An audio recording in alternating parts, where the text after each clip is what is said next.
Selamat datang di channel Alur Donghua. Sebelum menonton, silahkan subscribe, biar Mimin tambah semangat update-nya.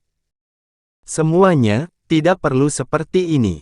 Kita semua di sini untuk tujuan yang sama. Kita semua di sini demi harta karun. Meskipun iblis, mereka tidak memiliki dendam yang mendalam terhadapmu. Kenapa kamu begitu bermusuhan satu sama lain? Kimoji melihat bahwa kedua belah pihak saling berhadapan dan suasananya sedikit aneh. Mereka yang bukan dari ras yang sama pasti memiliki niat yang berbeda. Setan-setan jahat ini membawa malapetaka kepada orang-orang biasa dari dimensi abadi bertahun-tahun yang lalu, dan setelah itu, mereka ditekan di sini selama tidak kurang dari 1.000.000 tahun. Apakah menurut Anda kami akan mempercayai jika Anda mengatakan bahwa mereka tidak memiliki permusuhan terhadap kami dan tidak ingin memakan kami? Lei Yus mencibir. Lalu menurutmu apa yang harus kita lakukan, rekan Daois Lei? Haruskah kita bertarung sampai mati di sini dulu? Orang mati tidak akan mendapatkan harta, tapi bagaimana dengan yang hidup? Seberapa percaya diri mereka untuk melewati formasi pedang surgawi? Oh, aku hampir lupa, Taois Lei dari Sekte Pedang Surgawi dapat melakukannya.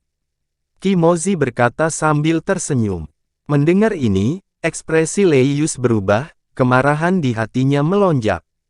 Kata-kata Kimoji benar-benar jahat. Benar saja, Jiao San dan yang lainnya mulai ragu setelah mendengar apa yang dia katakan. Semuanya, jangan dengarkan cerita dari sisinya. Setan itu licik dan tidak bisa dipercaya, Wen Zong memperingatkan sambil mengerutkan kening. Hehe, dalam hal kelicikan dan kekejaman, bukankah kalian manusia lebih baik? Iblis bertulang putih mencibir dan membalas setelah mendengar ini. Kakak kedua, aku sudah mengatakan bahwa tidak ada yang perlu dikatakan kepada mereka. Bukankah lebih mudah untuk bertarung? Kata iblis singa perunggu dengan tidak sabar. Iblis tangan merah dan iblis tortoise shell tidak terlihat terlalu baik, tapi tak satu pun dari mereka berbicara. Iblis berhidung elang juga tidak berbicara. Dia hanya melirik ke arah singa perunggu, yang segera menciutkan lehernya dan tetap diam. Iblis bertulang putih mengangguk sedikit dan tidak mengatakan apapun lagi.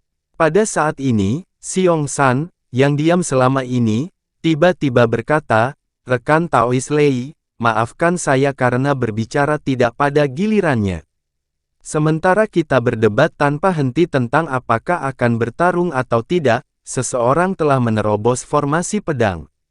Jika dia mengalahkan kita, kita tidak akan mendapat bagian dari harta karun di aula, dan aku khawatir iblis tua di dalam.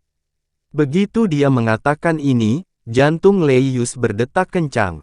Hampir semua orang berkumpul di sini, jadi identitas orang dalam formasi itu jelas. Jika orang lain masuk ke dalam arai, Lei Yus tidak akan terlalu khawatir. Namun, orang dalam formasi kemungkinan besar adalah Han Li. Dia tidak pernah bisa melihat kemampuan ilahi aneh orang itu, jadi tentu saja, dia tidak bisa tidak khawatir. Yang terpenting, peta formasi-formasi pedang melalui surga tidak boleh jatuh ke tangannya. Lupakan saja, kata-kata rekan Taois itu masuk akal, aku tidak bisa membantahnya. Sebelum kita memasuki aula, mengapa kita tidak mengesampingkan perbedaan kita untuk sementara dan bekerja sama untuk menghancurkan formasi? Lei Yus menghela nafas dan berkata. Kimoji melirik iblis berhidung elang, sepertinya meminta pendapatnya. Semua terserah padamu. Setan berhidung elang itu mengangguk. Tidak ada yang tidak bisa kami lakukan. Terserah Anda, kata Kimoji. Ketika Lei Yus mendengar ini, dia menoleh untuk melihat Jiao San dan yang lainnya. Mereka semua menganggukkan kepala dan tidak ada yang keberatan. Untuk menunjukkan ketulusanku, aku telah memerintahkan bawahanku untuk menjauh dari sini. Saya juga berharap rekan Lei dapat menunjukkan ketulusan. Kimoji memandang Lei Yus dan berkata. Bagaimana apanya? Lei Yus pura-pura tidak tahu dan bertanya. Formasi pedang surgawi ini berasal dari sekte pedang surgawi Anda. Apakah Anda tidak punya cara untuk menghancurkannya? Qimo Zi berkata dengan dingin. Semua mungkin tidak tahu, tapi metode lengkap untuk menyiapkan formasi pedang ini telah lama hilang di sekte kami. Formasi pedang yang tersembunyi di sekte kami telah berevolusi selama bertahun-tahun dan tidak lagi sama seperti pada awalnya. Untuk cara memecahkan formasi, saya baru akan mengetahuinya setelah saya memasuki formasi. Lei Yus berkata sambil menghela nafas. Ketika Qimo Zi mendengar ini, alisnya bergerak-gerak. Dia jelas tidak mempercayai kata-katanya. Jika kamu tidak percaya padaku, aku tidak bisa berbuat apa-apa. Paling-paling, Anda bisa mencoba menghancurkan formasi terlebih dahulu. Kami tidak akan menghentikanmu. Lei Yus mengangkat bahu. Lupakan saja. Kalau begitu, mari kita masuk ke formasi bersama. Saya percaya bahwa begitu kita memasuki formasi, Anda harus menggunakan kekuatan penuh Anda untuk menghancurkannya, kata Qimo Zi sambil tersenyum. Tentu saja. Begitu kita memasuki formasi dan memahami perubahan formasi pedang, secara alami aku akan bisa mematahkannya, Lei Yus mengangguk. Setelah rencana diputuskan, kelompok itu dibagi menjadi dua kelompok dan berdiri di depan formasi pedang. Semuanya, setelah kita memasuki formasi, ingatlah untuk tidak bergerak. Semakin banyak kamu bergerak, semakin kuat serangan dari formasi pedang. Cobalah untuk menemukan pijakan dan coba hancurkan, Lei Yus tiba-tiba berkata kepada Jiao San dan yang lainnya. Terima kasih atas pengingatnya. Mendengar ini, ekspresi semua orang tidak berubah dan mereka hanya menjawab dengan hati. Qimo Zi melirik mereka dan kilatan sarkasme muncul di matanya. Dia kemudian berteriak, masuk ke formasi. Begitu dia selesai berbicara, sosok semua orang melintas dan mereka memasuki formasi pedang. Ikuti aku dengan cermat. Sebelum mereka memasuki formasi, Lei Yus tiba-tiba meraih tangan halus Su Xiaqian dan melayang bersamanya. Jantung Su Xiaqian berdetak kencang dan dia merasakan pipinya memanas. Begitu semua orang memasuki formasi pedang, tubuh mereka yang terbang di udara tiba-tiba tenggelam. Seolah-olah kekuatan tak terlihat tiba-tiba menekan dan semua orang jatuh ke tanah. Sebelum mereka mengetahui apa yang sedang terjadi, lingkungan sekitarnya sudah berada dalam kekacauan. Telinga semua orang dipenuhi dengan suara gemuruh. Langit dan bumi di sekitar mereka berjatuhan dan mereka hanya bisa melihat lingkaran cahaya kuning samar. Di atas kepala mereka, seolah-olah ada lapisan awan kacau berwarna kuning gelap, sehingga tidak mungkin untuk melihat apapun dengan jelas. Su Xiaqian dan Lei Yus sedang bersama. Setelah memasuki formasi, hanya bisa melihat satu sama lain. Mereka tidak bisa lagi melihat atau merasakan di mana orang-orang lainnya berada. Namun, gravitasi di sekitar sepertinya meningkat 10 kali lipat, membuat mereka merasa seolah-olah sedang membawa gunung raksasa di punggungnya. Mereka buru-buru menggunakan teknik di dalam tubuh untuk melawan kekuatan ini.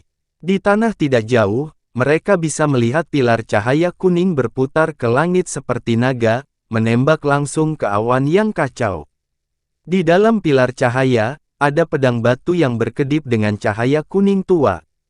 Lei Yus melihat sekeliling dan berkata, sepertinya formasi ini dibuat dengan kekuatan hukum bumi sebagai dasarnya. Saya khawatir tidak akan mudah untuk menghancurkannya. Kekuatan hukum bumi sebagai landasannya, apa maksudnya? Su Xiaqian bertanya dengan ragu. Formasi pedang surga menggunakan formasi pedang untuk menghubungkan ke segala sesuatu. Ia sendiri tidak memiliki elemen apapun, tetapi karena kekuatan hukum yang terkandung dalam pedang terbang yang digunakan untuk mengatur formasi berbeda, maka dapat menghasilkan formasi yang berbeda.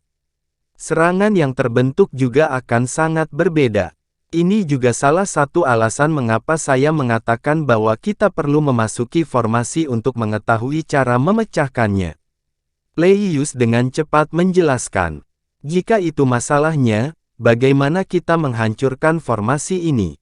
Su Xiaqian buru-buru bertanya. Formasi pedang harus dikendalikan oleh seorang kultivator agar dapat beroperasi dengan bebas. Secara alami, tidak ada kultivator yang mengendalikan formasi pedang di sini. Alasan mengapa masih memiliki gambar seperti itu kemungkinan besar karena diagram formasi pedang surgawi. Jika kita ingin mematahkan formasi ini, cara tercepat adalah dengan mencari diagram formasi. Begitu diagram formasi bergeser, formasi pedang akan sulit dioperasikan. Lei Yus berkata setelah merenung sejenak. Saat keduanya sedang berbicara, tiba-tiba mendengar suara teredam di atas kepala mereka. Suara teredam yang sepertinya ditekan secara ekstrim datang dari awan kuning di langit. Lei Yus dan dua lainnya tanpa sadar mengangkat kepala dan melihat ke atas. Mereka melihat bahwa jauh di dalam awan tebal, ada gerbang surgawi megah yang muncul entah dari mana. Gerbang kuning tua itu setengah tertutup, memperlihatkan celah sempit di tengahnya. Melalui celah itu, mereka dapat melihat bahwa tampaknya ada pusaran kuning besar di dalamnya, yang darinya datang gelombang kekuatan hukum bumi yang membuat jantung seseorang berdebar kencang. Saat Su Xiaqian hendak berbicara, cahaya berkelebat di pusaran di dalam gerbang surgawi. Setelah itu, potongan-potongan cahaya kuning gelap keluar dari celah di gerbang dan menghancurkan di mana-mana di bawah. Setelah cahaya ditembakkan, itu segera memadat menjadi pedang kuning besar yang panjangnya puluhan kaki.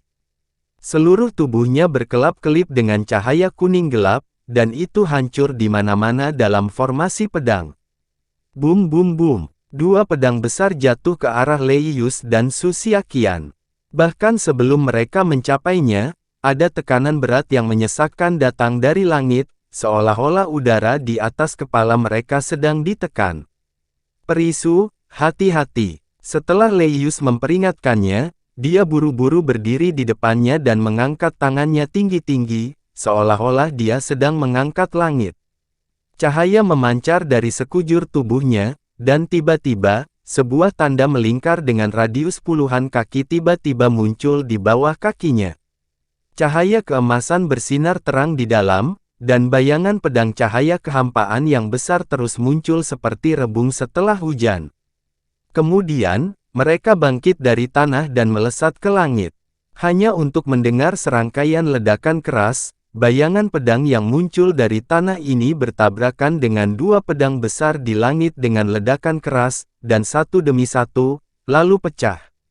Kedua pedang besar itu terus jatuh dengan cara yang hampir menghancurkan, dan kedua orang di bawah pedang itu merasa seolah-olah mereka menghadapi penindasan gunung dewa kuno.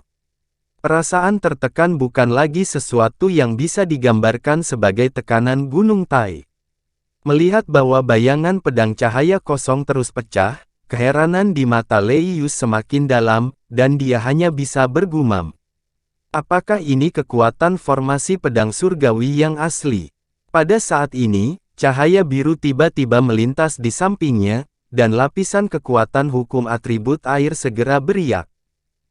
Tubuh Su Xiaqian diselimuti lapisan cahaya biru, dan tangannya terkatup di depannya. Di telapak tangannya, ada mutiara bundar seukuran lengkeng, dan ada mata air biru yang keluar darinya, berenang di sekitar tangannya yang ramping seperti batu giok. Mata Su Xiaqian sedikit tertutup, dan bulu matanya yang panjang sedikit melengkung. Seluruh tubuhnya bermandikan cahaya biru kabur, dan dia tampaknya memiliki temperamen yang lebih halus. Bahkan para peri di Todd Palace mungkin tidak semenarik dia saat ini. Setelah nyanyian lembut, matanya tiba-tiba terbuka, dan dia mengangkat tangannya ke arah langit. Suara ombak terdengar, dan mata air biru yang berputar di sekitar tangannya tiba-tiba melonjak ke langit. Itu tiba-tiba melebar di udara, dan berubah menjadi gelombang besar yang mengejutkan, menamparkan ke arah dua pedang besar di langit. Kedua pedang besar itu terkena banjir, dan momentum penurunannya segera melambat. Namun, mereka tidak menghilang, dan mereka terus jatuh perlahan.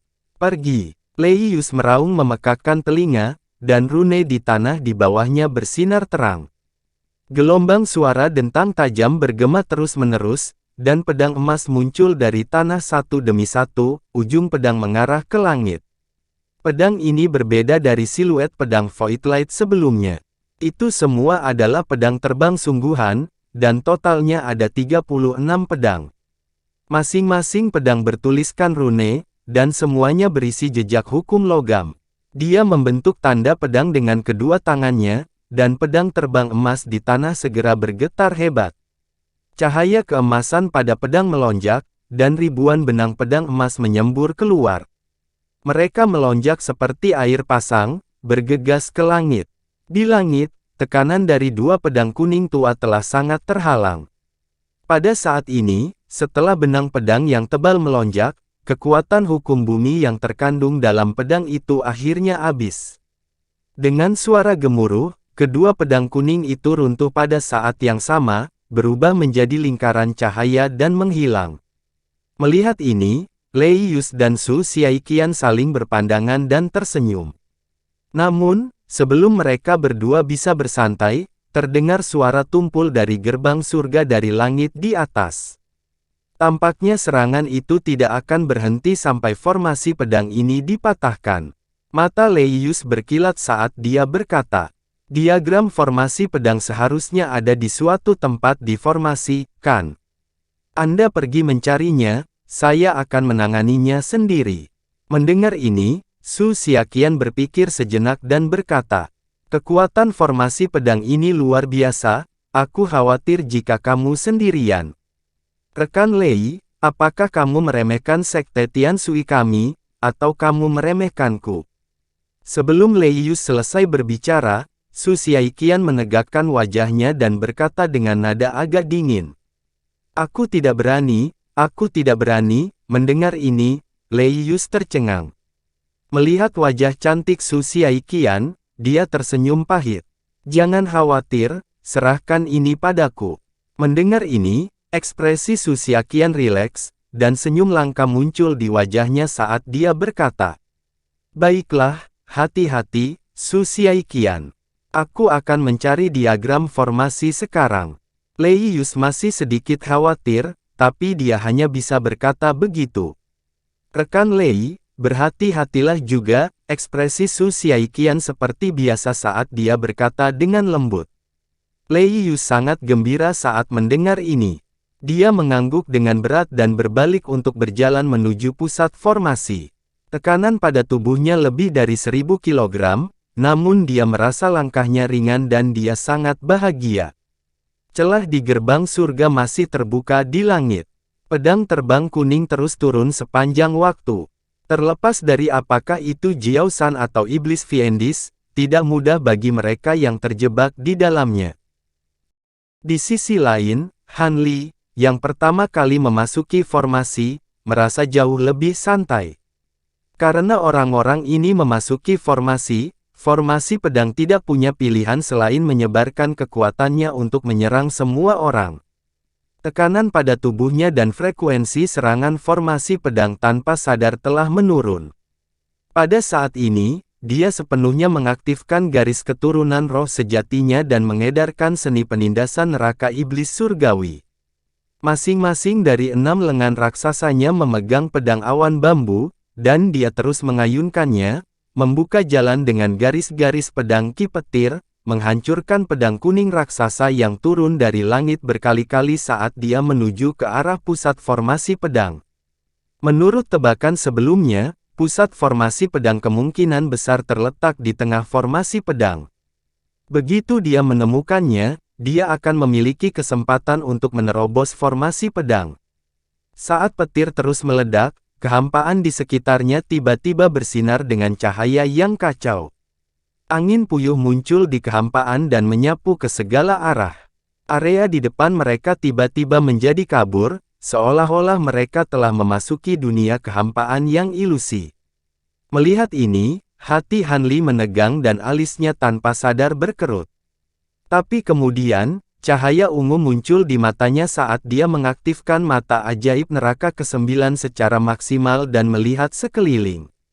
Namun, dengan bantuan mata rohnya, pemandangan di sekelilingnya tidak berubah sama sekali. Itu masih merupakan pemandangan kacau di mana Xuan Yuan sulit dibedakan. Di saat yang sama, pedang kuning raksasa di langit masih menebas ke arahnya. Melihat ini, Han Li tidak punya pilihan selain mengalihkan perhatiannya untuk mencari jalan dan bertahan dari serangan formasi pedang. Dia diam-diam melafalkan seni pemurnian roh di dalam hatinya dan mencoba yang terbaik untuk memobilisasi indera ilahinya untuk menjelajahi lingkungan sekitar, tetapi dia masih tidak menemukan apapun. Di menara waktu, kekuatan indera spiritual seseorang sangat ditekan, dan terlebih lagi formasi pedang. Ketika Han Li melepaskan indera spiritualnya, dia hanya mampu merasakan hukum atribut bumi di sekitarnya. Dia tidak dapat merasakan hal lain.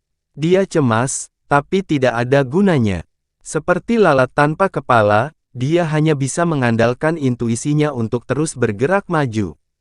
Namun, saat dia terus bergerak maju, tekanan tak terlihat di sekitarnya menjadi semakin kuat. Pada saat ini, tekanannya 10 kali lebih kuat daripada saat dia pertama kali memasuki formasi pedang. Dengan setiap langkah yang diambil Han Li, batu di bawah kakinya akan retak, meninggalkan jejak kaki yang dalam di tanah. Terlebih lagi, dengan setiap benturan pedang raksasa berwarna kuning tua, tekanan pada tubuh Han Li meningkat. Formasi pedang yang bagus. Bahkan jika seorang kultivator Grand Zenith Heaven masuk, jika dia tidak dapat menemukan cara yang tepat untuk menghancurkan formasi, dia akan disiksa sampai mati di sini. Tenggorokan Han Li bergerak sedikit, dan dia merasa sedikit amis dan manis di mulutnya, begitu katanya enteng. Meski tampak baik-baik saja, organ dalamnya sebenarnya berada di bawah tekanan besar. Jika dia tidak dapat menemukan cara untuk mematahkan formasi pedang secepat mungkin, cepat atau lambat nyawanya akan berada dalam bahaya. Setelah bergerak maju sejauh ribuan kaki dengan susah payah, Han Li meninggalkan garis panjang jejak kaki yang tertanam dalam di tanah di belakangnya. Setelah mengatakan ini, dia sepertinya tiba-tiba memikirkan sesuatu, dan tidak lagi terus bergerak maju dalam garis lurus. Sebaliknya, dia menahan pikirannya dan tidak lagi menggunakan matanya sebagai panduan. Dia mulai memejamkan mata dan bergerak ke berbagai arah. Dia tidak banyak bergerak setiap kali. Setelah bergerak maju lebih dari 10 langkah, dia akan kembali ke titik awal, lalu berjalan ke arah lain selama lebih dari 10 langkah, lalu kembali lagi ke arah lain. Setelah bolak-balik beberapa kali, ada jejak kaki besar yang tertanam di tanah dalam jarak lebih dari 10 kaki di sekelilingnya. Ketika Han Li kembali ke titik awal untuk terakhir kalinya, dia perlahan membuka matanya yang tertutup rapat dan menghela napas panjang. Dia melihat ke arah salah satu jejak kaki dan tersenyum. Memang ada kekacauan dalam formasi pedang, dan langit dan bumi di sekitarnya dipenuhi dengan kekuatan atribut hukum bumi. Namun, meskipun kekuatan hukum ada antara langit dan bumi, ia memiliki pola alirannya sendiri. Jika itu adalah lokasi mata formasi atau poros formasi dari formasi pedang, intensitas kekuatan hukum juga akan berubah. Oleh karena itu, Han Li berjalan ke segala arah hanya untuk memeriksa perubahan kekuatan formasi yang bisa dia rasakan saat dia bergerak ke arah yang berbeda. Seperti yang diharapkan, pada posisi kanan depan, kiri, dan kanan belakang, semakin banyak Han Li berjalan ke depan, semakin kuat kekuatan hukum atribut bumi yang bisa dia rasakan. Hanya saja, perubahan arah kanan depan dan kiri jauh lebih sedikit dibandingkan dengan perubahan arah kanan belakang.